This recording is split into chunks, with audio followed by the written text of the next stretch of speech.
kita lagi ada di Museum Mandala Bakti, salah satu museum di Semarang yang berfokus memamerkan peninggalan Pangeran Diponegoro. Pada Museum Mandala Bakti ini menyimpan banyak sekali koleksi dari zamannya Pangeran Diponegoro.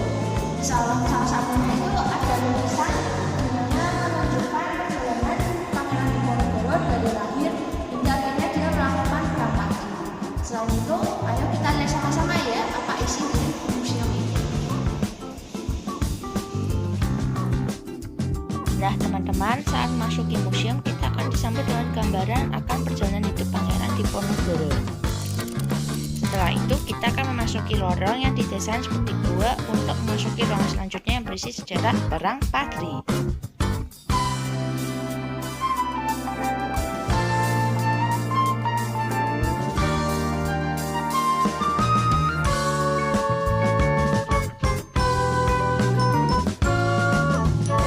Di sini bahkan ada gambaran ulang dari lukisan penangkapan Pangeran Diponegoro loh.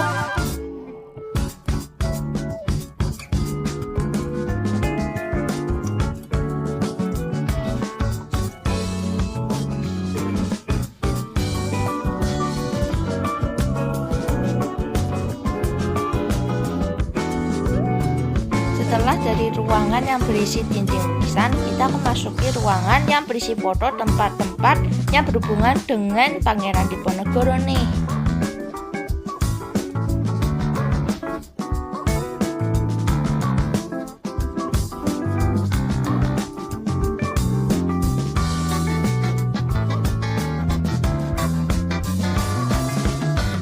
Pada bagian ini juga kita dapat melihat artefak-artefak milik Pangeran Diponegoro.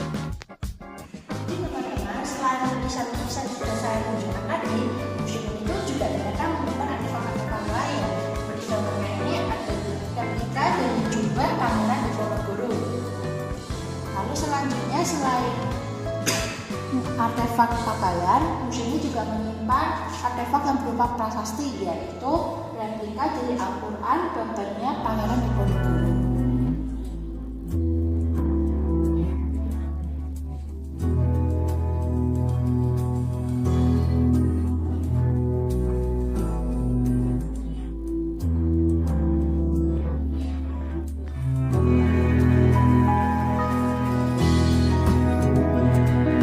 Selain pakaian, di sini juga terdapat berbagai senjata kuno loh.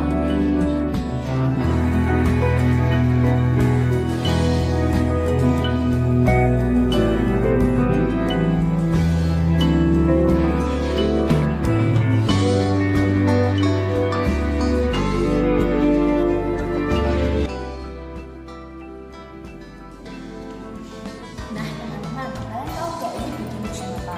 Nah bagian museum ini itu berisi dari potret-potret yang menunjukkan wujud-wujud dari orang-orang yang berperan besar pada perang Padri pada zaman itu. Salah satunya itu ada Kyai Mojo, lalu ada Sentral Kalibasa, dan yang paling terkenal itu ada Gubernur Jenderal Hendrik Marcos.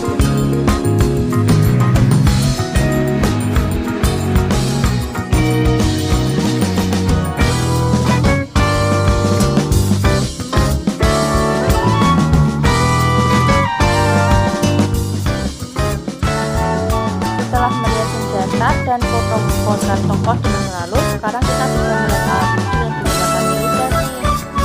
Di sana kita bisa melihat trompet, ada seruling, pokoknya tipe-tipe yang digunakan untuk menyemangati para tentara zaman dulu.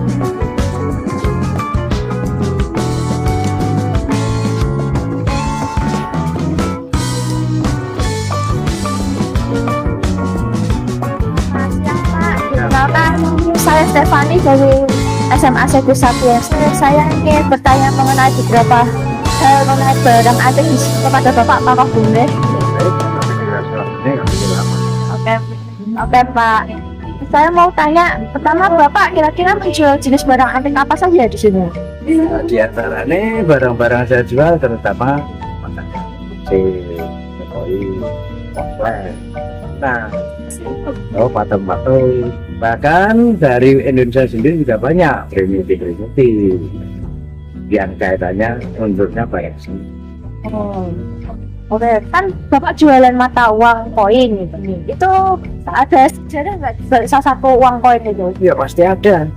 Namanya uang koin yang dijual sini kan uang sudah tidak beredar lagi. Itu kan sejarahnya. Nah, yang kedua cetakannya. Cetakannya ada cetakan kota yang lama. Itu kita diberikan uang-uang yang nggak begitu yang masih original. Tidak mungkin akan dicetak. Apabila dicetak ulang tidak bakal sama. Dan kualitasnya. Kalau sekarang itu kira-kira masih mudah ditemukan tidak ya koin-koin kayak gitu? Kalau sekarang masih mudah ditemukan, ya harganya juga tidak cukup. Harganya biasa kok. Sudah dicapai. Kurang lebih. Range harganya mungkin Ring harganya dimulai dari 10.000 sampai dengan 50.000. Bapak tahu nggak kira-kira sejarah dari bangunannya Bapak Senggaring hari ini? Turun mitos atau fakta saya tidak tahu persisnya. Yang jelas ini gedung-gedung tua. Tapi beberapa narasumber mengatakan gedung ini dibangun abad 18 oleh siapa? ya, kepemilikan atau tenaganya. Selanjutnya untuk Bapak sendiri, apakah Bapak punya barang antik yang berasal dari keluarga Bapak atau timurnya Bapak? Saya tidak pernah punya, kalau saya tidak. Oh, di sini kan juga ada jualan kayak radio gitu. Saya mau tanya cara gunain radionya itu gimana ya? Kalau radio yang zaman dulu pakainya kan baterai, atau juga yang pakai listrik ya, satu-satu. Tetapi radio-radio yang sekarang itu banyak dijumpai yang di toko-toko antik atau biasa antik ya, banyak yang tidak mengalami kenormalan. Karena apa? Itu kan seiring dengan perjalanan waktu, barang-barang itu kan lambat-lambat pasti ada rusak. Tidak bisa lah sesempurna kayak dulu waktu diciptakan. Jadi, tetapi yang dijadikan acuan konsumen itu tingkat originalnya, meskipun tidak bersuara normal, tapi masih original, casing maupun mesinnya. Bapak kira-kira tahu nggak siaran radionya yang zaman dulu digunakan apa pakai radio ini? Ya pasti tahu dong. Apa? Kan saya juga ngalamin itu. Siaran radio itu RRI terutama. Radio yang difungsikan untuk mendengarkan itu biasanya produk dari Belanda. Bermerek itu. Itu pasti. Selanjutnya, radio ini masih dijual secara umum gitu. Kalau radionya semuanya dijual secara umum apabila ada barangnya. Itu kegunaannya itu masih bisa digunakan buat dengerin siaran atau sekarang cuma jadi pajangan gitu? Ada yang dibuat pajangan, ada yang masih bisa digunakan. Kalau mau tahu apa ini. Oh itu masih bisa digunakan. Bahkan itu normal. Itu mahal loh, bukan murah loh. Jitme loh itu. Loh iya, makanya ini masih original. Dan ini era-era tahun 70-an. Bermerek GPC, buatan Jepang. Gelap ini. Bisa dipotong salah. Oh, ambil siaran radio modern. Oh, ambilnya sekarang radio siaran modern dari email ya, atau radik atau RRI yang di antara pemancar-pemancar seluruh. Pakainya FM apa? Itu pakainya Oh, berarti sudah kayak radio sekarang. enggak. Dulu kan ada SB1, SB2, TPR. Terus sampai sekarang masih bisnis. Oh. Di antara barang-barang yang barang-barang antik ini itu Bapak punya barang antik yang favorit apa? Masih yang dulu. Oh di rumah, nggak sekelilingin ya? Ya tidak bisa. Nanti kalau ditunjukin mau buka ya itu. Oh, Dan itu barang Cina. di Cina? Oh iya. Benar.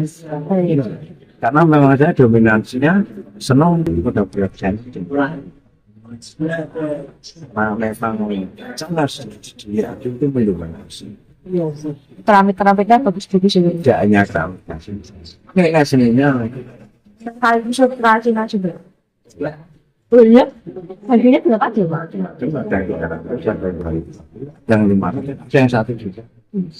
Ya sudah Pak, terima kasih atas jawabannya. Saya undur diri, terima kasih banyak ya Pak.